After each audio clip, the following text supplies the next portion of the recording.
talk about fears. Let's talk about love.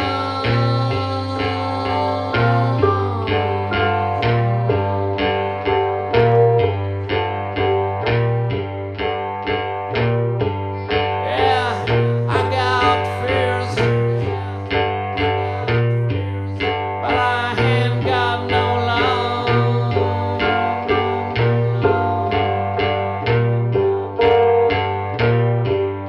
Yes, I got fears. Fear of plane crash. Fear of car crash. Oh, fear of sex. Fear of alcohol. Hey, welcome to Wednesday's Deep Dive on the Yogurt Shop Murders. Wow, what an intense week it really was of studying this case. A lot to it. Seemed like just when you start to figure things out or have an understanding is a better way of putting it, having a grasp on the case. Because let's be honest, there's investigators that probably spent decades on this case. And here I am coming in and spending 3 or 4 days researching it. By no means do I have a grasp on the case like they do. But this one had a lot of twists and turns to it. Every time I dug deeper, I found something that would change the course of my assessment completely. Such as it looking just like a strict robbery. Then all of a sudden, the more you research it, okay, now there's a sexual component to it. Then there was, okay, there's DNA, but where did that DNA come from? You can't find it. It just says DNA from one of the bodies. Was it touch DNA? Unlikely because of a fire, but possibly. Where did they find it? There was no sexual assault. And then all of a sudden you find out, well, okay, it's from a vaginal smear from one of the victims. Okay, well now you got rape potentially tied into it, unless it's from a boyfriend, and we'll get into all that going forward. So, what a case. Just, I'm going to have to get a drink of water for this. Okay.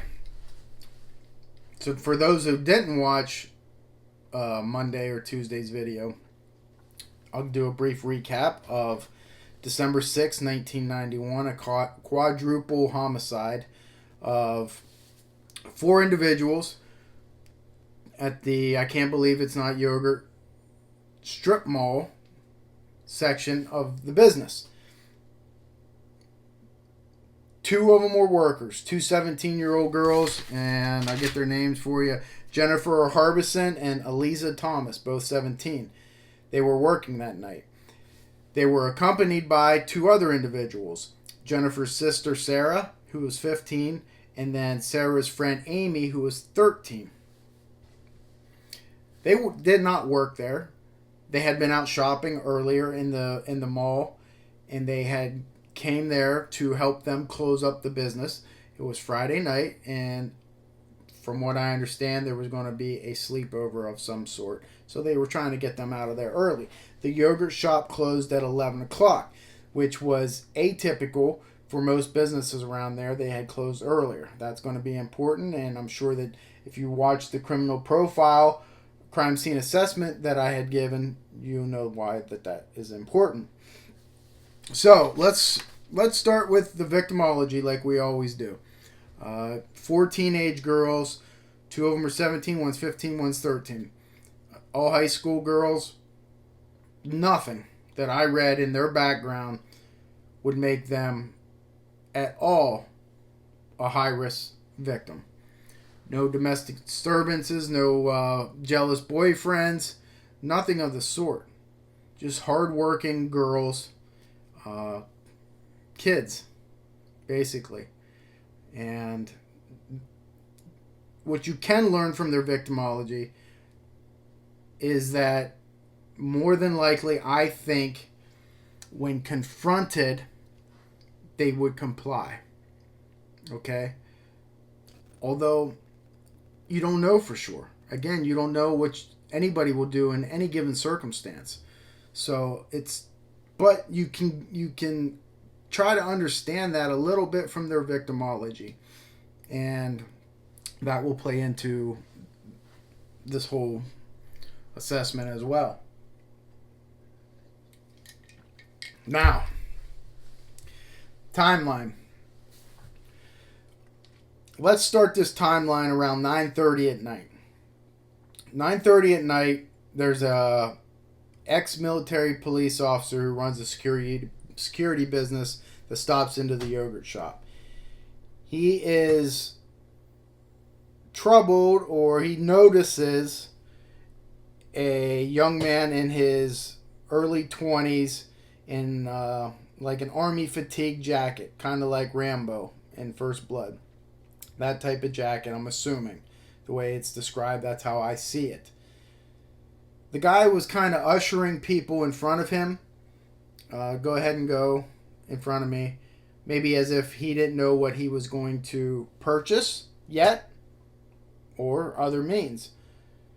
He asked this ex-military police officer if he was a cop.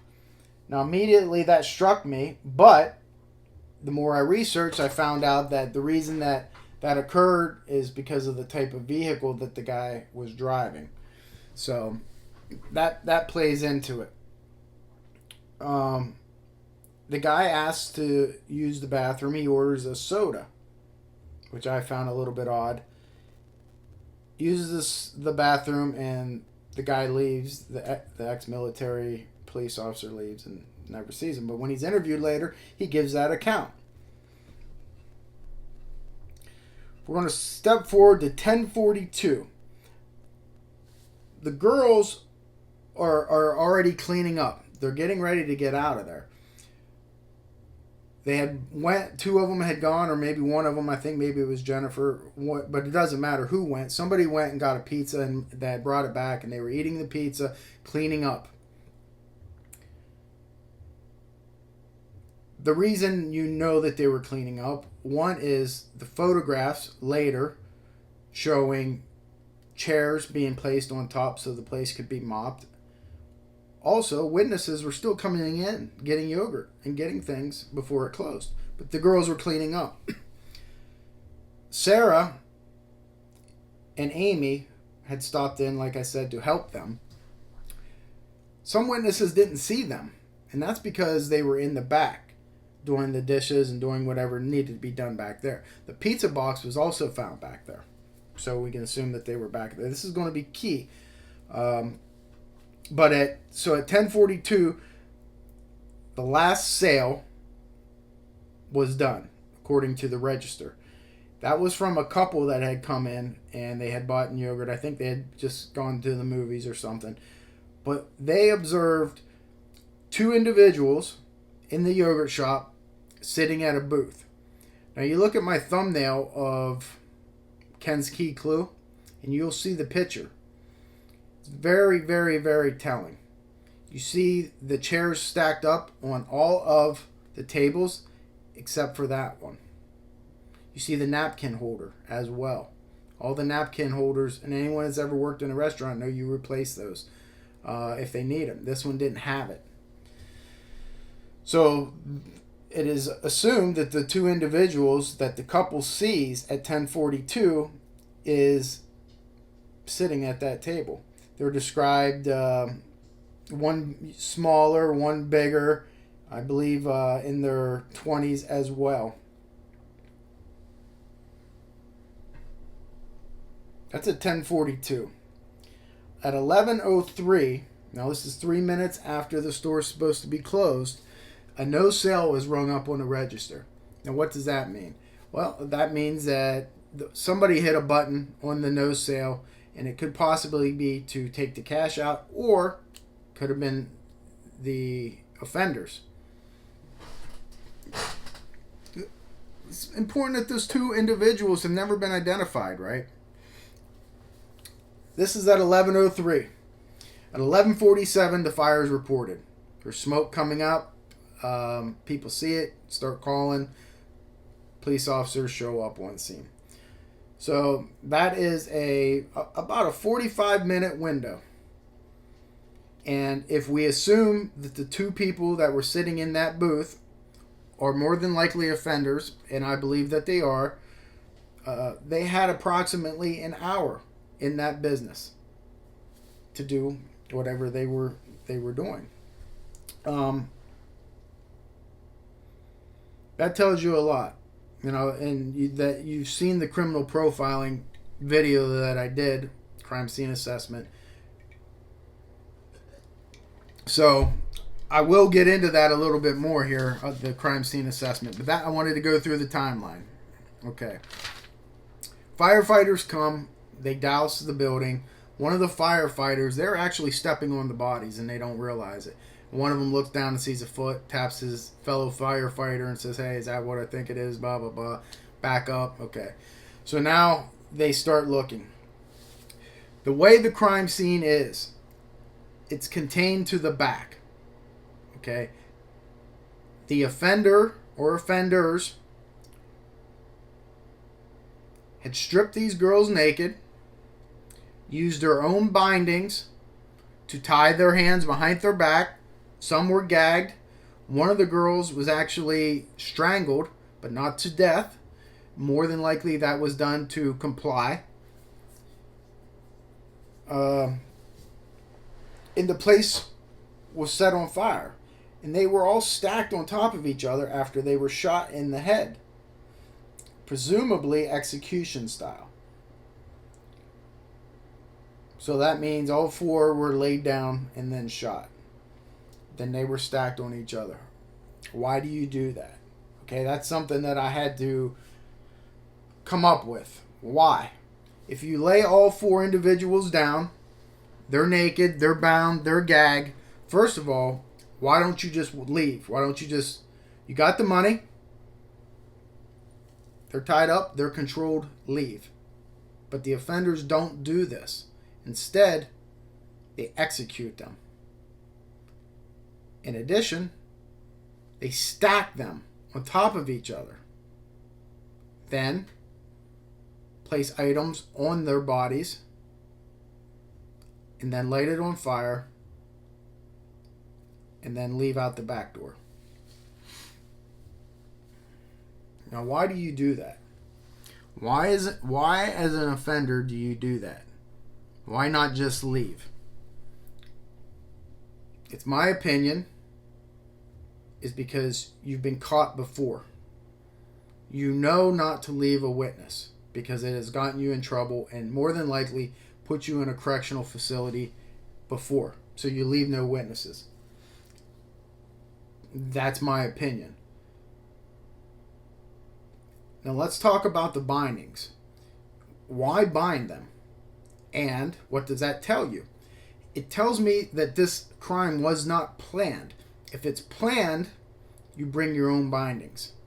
Or, I believe that the place was being cased. At least, okay, let's say an hour before the fire. Let's say it was these two individuals in there. I find it hard to believe they wouldn't know that there's four individuals in there, even though two of them were in the back. But let's say that they don't. They have every intention of just robbing this place, and they have cased it out earlier in the night, and they see two people working.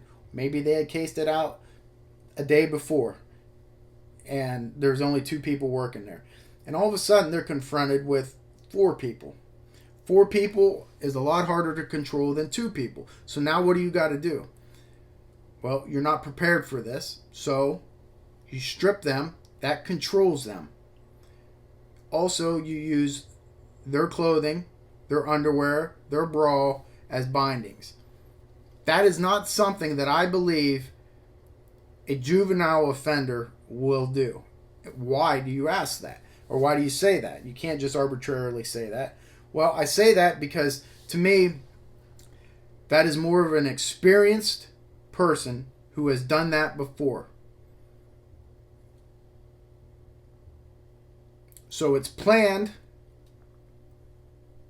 but it didn't go as planned. Does that make sense? Because they're surprised that there's 4 people in there instead of 2. And that's backed up by witnesses who said, hey, we were in the shop. We didn't see 4 people. We saw 2. Well, that's because 2 in the back were doing whatever they were doing, dishes or whatnot.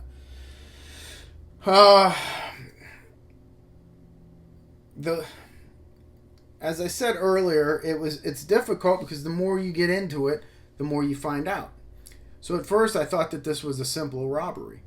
But then I come to find out that no, 2 of the victims were raped, were sexually assaulted. And, in fact, DNA was recovered from 2 of those.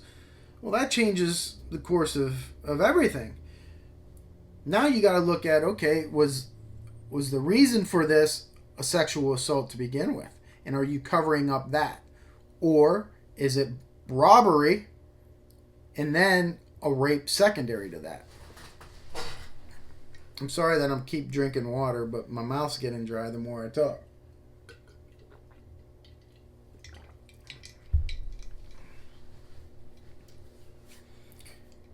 In addition, we find out that I originally saw that lighter fluid was used as an accelerant.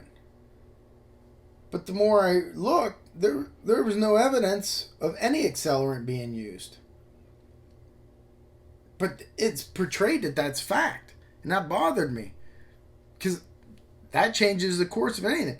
If it's for sure an accelerant was used, such as lighter fluid, then obviously you're looking at a planned crime to bring lighter fluid to that, or the person's a camper, barbecuer, something, and that narrows your suspect pool. But there's no indication that an accelerant was even used.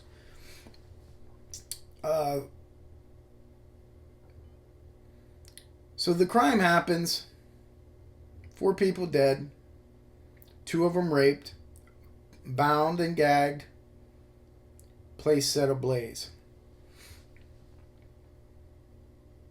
At some point, an individual named Maurice Pierce was arrested with a .22 caliber, I believe it was revolver, from the mall. Now, the mall, I guess, is in close proximity to the pizza place because, in fact, the 2 girls, Amy and Sarah, had been to the mall earlier before this crime occurred. Maurice is brought in, questioned, guns confiscated, and it does not match the slugs that were found inside a body. You got to understand now, a .22 caliber revolver or a .22 caliber in general, a lot of times it's not a powerful weapon. It'll certainly kill you, but a lot of times the bullet itself will be found inside the body because it doesn't have enough oomph to get through. So in this case, it was found. Now, Amy, the way the bodies were found, they were stacked on top of each other. Amy had somehow, her body was found a few feet away in the same room, but not stacked. The other girl looked like she had rolled off, or Amy had knocked her off. She was shot with the .22, but was not killed. And I believe she started to crawl to try to save her life, or whatever, and the guy ended up shooting her with a .380. So she was the only one shot with twice, and with 2 different caliber weapons. Hence, 2 people being involved. At least 2 people. But we already discussed that. This Maurice Pierce is picked up. His weapon, a .22 revolver, is confiscated. It doesn't match. The ballistics doesn't match.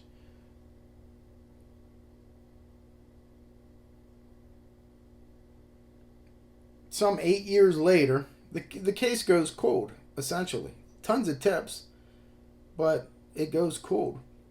Eventually, new case officers take over, and they revisit Maurice Pierce. And they talk to his friends, Mike Scott, Robert Springsteen, and Forrest Wellborn. And eventually, Mike Scott and Robert Springsteen, I believe it was those two. It was definitely Mike Scott confessed to these murders. It was through hours and days of interrogation. He cooperated, and he had said that it was Maurice's idea. They were at the mall earlier. They had gone into the yogurt shop. They had cased it out. He had actually asked to use the restroom, which, it could have been what the military police officer had seen earlier. It would match, right? Because he just ordered a soda. It's like somebody that doesn't want to stand out by not ordering anything, and he's really there just to case the place for a burglary. And then he asked to use the restroom, which is what they said he did. He went and stuck either a folded cigarette pack in the back door to keep it open, or a rock. He didn't know which. And he left. They came back, all four of them. One stayed outside to watch. 3 of them went in the back door, and they robbed and killed and raped the girls. Now, the confession obviously goes into a lot more detail. And if you want to read that, certainly look it up, but I'm not going to regurgitate it. But there was elements there that it seemed like only the offenders would know. There are other things that they got wrong completely. And it kind of reminded me of the West Memphis 3 interrogation. Now, you can be up in the air on what you think about the West Memphis 3, whether they're guilty or not. But there was no evidence. Much in this case, there was no evidence to point these 4 guys there. Yet, based off of the confession, Mike Scott and I believe it was Robert Springsteen were arrested. I keep getting Springsteen and Forrest Wellborn confused, but 2 of the individuals were arrested. They pled not guilty. Now, it's important that Mike Scott confessed. And then they went and interviewed the other guy, and I believe it was Springsteen, but again, I could be wrong. It could have been Forrest Wellborn. But they confessed as well. So now you have 2 people confessing. All 4 got arrested. 2 of them confessed, and those 2 are the ones that ended up going to trial. They were found guilty. One was sentenced to life in jail, and the other one was convicted and sentenced to die. Based off no evidence that I saw.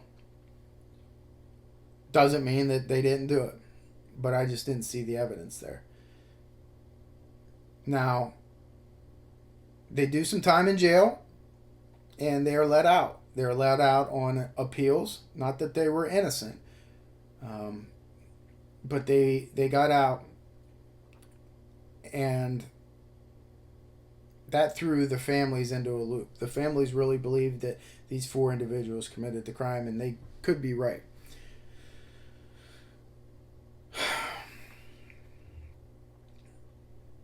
The reason that there is so much doubt, besides there not being any evidence, is it eventually came out, like I had stated, that 2 of the girls were sexually assaulted. I kept reading that DNA was found. DNA was found on one of the bodies. Well, what type of DNA? That's what I need to know. Was it blood? Did one of the offenders bleed on her? Was it touch DNA? Obviously, probably not, because you have the fire department in there with a big hose and destroying all the evidence. They didn't know. They're putting out a fire, saving other people, saving other businesses, and things like that. But then I read and I wrote down the source here somewhere that it came from the Austin, I believe, newspaper. The Austin Chronicle actually stated it was a vaginal swab from Amy. Now remember, Amy was the youngest. She's 13. Okay, does that mean a pedophile? We don't even know if she was raped. Could she have been having consensual sex? I doubt it at that age, and I think victimology would tell you no. The more I dug, though, there was DNA inside of Jennifer, who was 17. And it stated that it had matched her boyfriend. And it was confirmed that they started having sex that week and actually had sex that day prior to her going to work. But the DNA from the vaginal swab of Amy was used YSTR testing. Now, what YSTR testing, DNA testing is, and listen, I'm pretty familiar with DNA because of my years as a detective, but we ran our own lab at ASOC. I created a lab with Susanna Ryan in order to test DNA. During the course of that, I used YSTR testing a lot. It's not as specific as regular DNA is. It can't YSTR cannot say it's you. But what it can say is that it's you or somebody in your parental heritage. So it could be male heritage. It could be your dad, could be your cousin, could be your brother, so on and so forth. But that's okay. We'll take that as a detective. That's a lead that you got to follow up on. Now, that YSTR DNA did not match any of those 4 boys that was arrested. Yet the prosecution would not budge. And they said, well, there must have been a 5th person. I don't like that. You have to admit that you're wrong. If it's proven that Amy was sexually assaulted and you have that killer's DNA, and I heard that they said that YSTR DNA matched what was in another girl, another victim there, and it didn't say which one. Now, if that's true, you have 2 sexual assault victims either raped by the same individual, or is it more likely that it's possibly a brother or a cousin and they're related? The 2 offenders are related. Very possible. If that is true, that YSTR testing from vaginal swabs from the victims match. It doesn't match any of the 4 individuals. Okay? If that's the case, police, you have to admit that you're wrong. That confession that they gave was fed. And I don't want to get into fed confessions. I did that in the West Memphis 3 case. Essentially telling them what to say. An example in this case, they said, what did you tie her up with? What did you tie her up with? And he's like, Venetian blinds. Well, you know that you didn't tie her up with Venetian blinds. Well, napkins. You know you didn't tie her up with napkins. You used her bra, didn't you? Stuff like that. Yeah, then I did. And then it matches the crime scene. Hey, there's police that might not like to hear that. I'm sorry, that's the truth. Sometimes the interrogation tactics backfire. In this case, I look at evidence. If at least 2 of these girls were sexually assaulted, and that DNA proves it from a vaginal swab that was not destroyed by fire, you got to understand, semen inside somebody, more than likely, obviously, is protected from this fire and from the elements enough that they're able to get YSTR DNA. It's not these 4 people. Okay? Like I said in my criminal profile, I believe it was 2 people. And more than likely, it's the 2 people that were sitting up front in that booth and they are waiting for it to close. That's my opinion on it. Notes. Let's get through this. In that confession, and this is very important, I watched the confession of the guy, Mike Scott, and his written confession said he heard a whoosh sound when he lit the fire, and he used the term accelerant. An accelerant is a cop's term. That's an investigator's term. It's not this guy's term. So again, to me, it's write what I'm telling you to write. I have here a 22 was not the murder weapon. Well, obviously a 22 was a murder weapon. It just wasn't Maurice Pierce's that he had on him.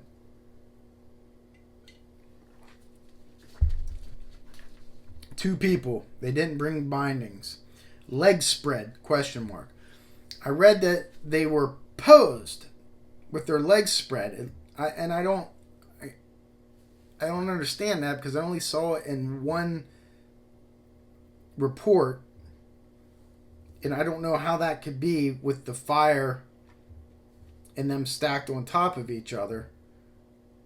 But I guess it's possible. If that's the case, I think the sexual component of this gets turned up a notch. Right now, I still believe that it was a robbery, and then the rape was secondary after they stripped them. It was more like, okay, this is here, we're gonna take it, basically. However, if they were posed, if their legs were spread purposefully, that may change things a little bit, but I can't comment on it because I only saw it in one report. I have here that they were experienced. They tied up with the victim's bindings, and I think they've done that before. He strips them to control them. Again, it could be that he strips them to control them, yes, but it could also be that it was a sexually motivated crime if their legs were spread, and it pointed me towards that direction. But it hasn't pointed me there yet. It's just still a robbery to me. I have here, it's not juveniles. If it is juveniles, it's juveniles that spent time in either a juvenile facility or a correctional institute. They felt comfortable there, and that's important. They spent an hour there. Okay?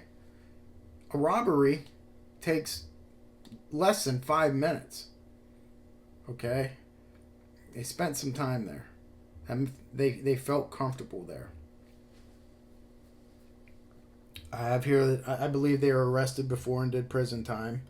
If you know that you're going to kill them, why bind them and strip them? Now think about that. Think about it.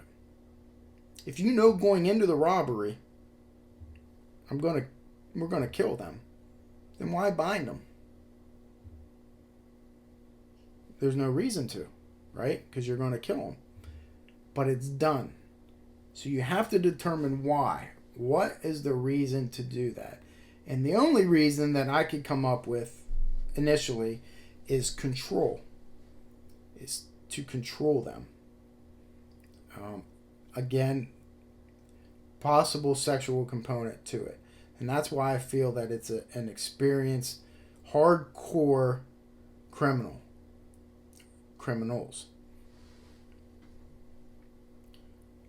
You kill them because they either the victims knew them, or they had been caught before through an eyewitness. And I had gone through that. And that's what I believe.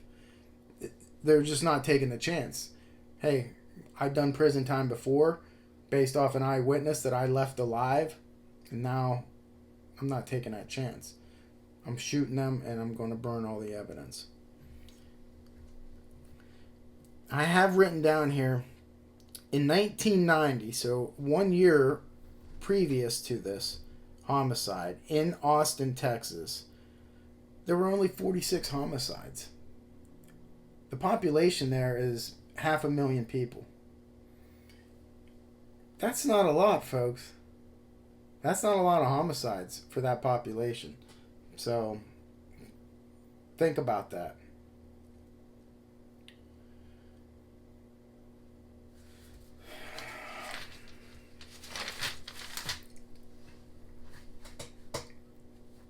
Again, it's a planned robbery. Now, I saw a photo of a money bag somewhere underneath the register or something that had money in it. Yet, like $540 was taken, but this money bag was not taken. So, what's the reasoning of that? Do we know? And I don't think we do know. Could it just been missed? Very possible. That's very possible in this case. Another aspect that I want to bring up is something small, but sometimes it's the small stuff that sticks out or can solve a case. You know, as a detective, that's all you ever want is to have another lead. You know, I would be at my desk working on a cold case, and you had knocked on all the doors that you could knock on. And you're kind of waiting for a tip to come in because you want something to follow up on. And one of the things that stuck out to me, and I don't know if anybody ever picked up on it, but think about this. The guy had a lighter, right? That's something small, but it's overlooked. So how can you introduce that into your criminal profile? Well, you could say that the guy either is a smoker or it leads to it being planned. Now, if there was an accelerant used, it certainly leads to it being planned. No, does that help? Yeah, but let's say that no accelerant was used, but the guy definitely had a lighter on him. Now, you could have a lighter on you and it still be planned, for sure. But you also have to consideration that maybe he was a smoker. Now, I had read that the original investigator had specifically said something about crack cocaine, about these robberies were a part of maybe somebody on crack cocaine. I don't see that. I mean, it could be, but there's nothing at that crime scene that tells me these people were intoxicated, on drugs, or anything like that. Now, could the robbery have taken place because somebody wanted to get money for the weekend party? Yes, absolutely. No doubt about that. If I was an investigator on this, I would be looking for, like I had said, experienced, hardcore criminal types, probably in their 20s, had done some time in prison more than likely, and was fingered in a burglary or robbery or sexual assault before by an eyewitness, possibly a victim themselves. You know, could have had raped somebody in the past, and the person identified them as the person that committed the rape. May have been a smoker. Certainly probably did time in a state prison or a correctional facility. Had probably done burglaries in that area before. Maybe not that immediate vicinity, but it wasn't their first time. To know to do this at that specific time, that to me, that's somebody with experience. They know that the front door is locked. They can take them to the back and take their time and bind and gag them and do what they want. I have a tough time with this case.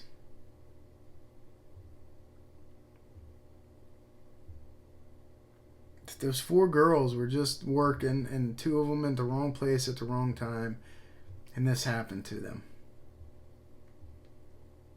What else would I be looking for, though, as a detective?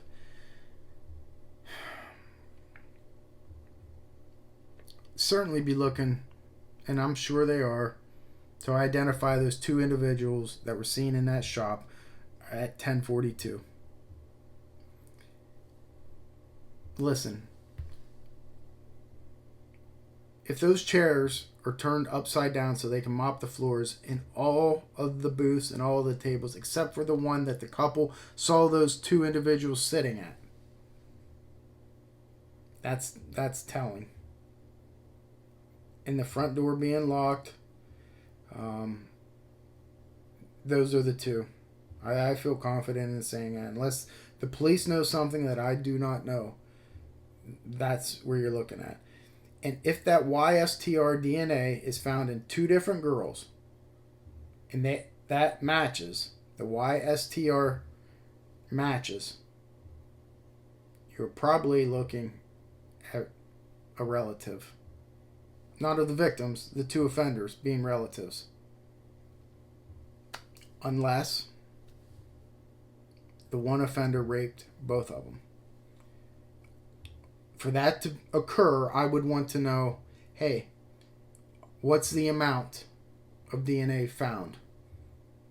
Okay? Because an individual, an offender, is not going to rape and ejaculate into one girl and then within 30 minutes do it to another girl and ejaculate again. It's possible.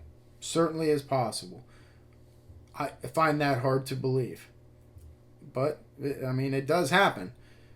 But knowing that two individuals were involved, I would expect maybe two of them to be involved in the rapes. But maybe not. It certainly could be two offenders, one raped both of them. How do we know they didn't rape all four of them? You know, I don't know that. There's a lot to this that I probably don't know. I'm sure I don't know. That is still being, it looks like little by little things are being let out through the years. And that's usually how it works in cold cases. So, it's possible all four were raped. But right now, what we know is two of them were. And this is coming from the defense attorney of one of the individuals that I read was quoted as saying that the YSTR from Amy matched YSTR in another victim. And remember, YSTR is only male DNA. Because when you get DNA, you always get two DNAs. Let's say there's a rape victim. One's always going to be the female and the male. Now, how you can be, because they're mixed together and you have to separate them. And one of the ways to do that is through YSTR DNA. It just takes the male DNA out of the mixture. Hopefully that makes sense. DNA is tough to wrap your head around sometimes. And I don't think I don't have enough lately, enough training. It's been a few years since I've really brushed up on my DNA knowledge. So there's probably newer techniques out there, but I am familiar with YSTR DNA. That's going to be it for these yogurt shop murders. That's my assessment. That's what I think. Two individuals that were there, I don't think, from what I see, there's certainly no evidence that those four individuals did it. I don't think that their confession really matched up to anything that I saw. But again, I haven't seen everything and I don't know everything. I gave the criminal profile, the crime scene assessment of what it told me, and I will leave everybody with that. So, with that said, tough case. We're going to be doing a live chat about this tomorrow, Thursday at 7 o'clock as usual. And then Friday I'll be answering your questions and comments about this case. This is a case that I'm not very familiar with going into it. But I became really attached to it for some reason the more I got into it. And I don't know why that is. I mean, I've done hundreds of cases where kids were involved and stuff, and these were teenagers, but maybe it was because it seemed like there was a lot there criminal profile-wise and crime scene assessment wise, that I felt very confident about giving my opinion. And maybe that's why it grabbed a hold of me a little bit and told me, just what I reported. Somebody very comfortable in that environment. And usually when you're comfortable in certain environments because you're experienced. Think about anything you do in life. Let's say it's driving. When you first start driving, you're not very confident. You're edgy. You're just not experienced with it. But think about now, when you get in a car, you don't even think about things. It's automatic, you put on your seatbelt, turn the radio on, whatever you do, and you go. It's experience. You're comfortable. I felt that they were comfortable there because they're experienced criminals. In their 20s, you can be an experienced criminal. Prison oftentimes is a learning ground where you hone your criminal skills. Juvenile facilities, the same thing. It doesn't take place from experience. Now, it's possible that one of these two offenders was more experienced than the other. Doesn't mean both of them were in prison together or even in prison. One of them was. One of them was very experienced and probably a ringleader, more the alpha dog telling the other one what to do, more than likely. But one of them was experienced, and one of them more than likely did some sort of time and was experienced in doing this. And, very importantly, had some sort of familiarity with arson, at least to the point where, hey, cover our tracks, and we do that by burning the place. Don't think it's anything a juvenile would do. Again, unless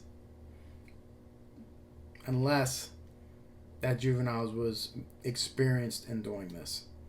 But I find that hard to believe. All right, that's it for Maine's little assessment today.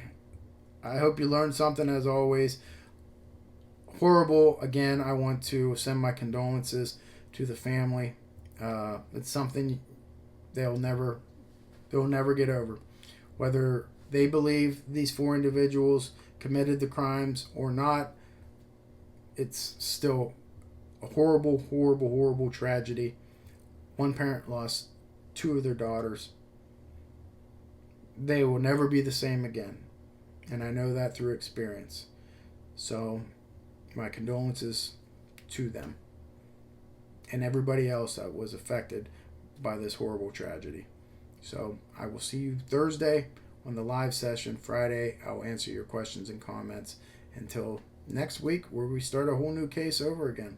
All right, with that said, Maine's out. Oh, fear of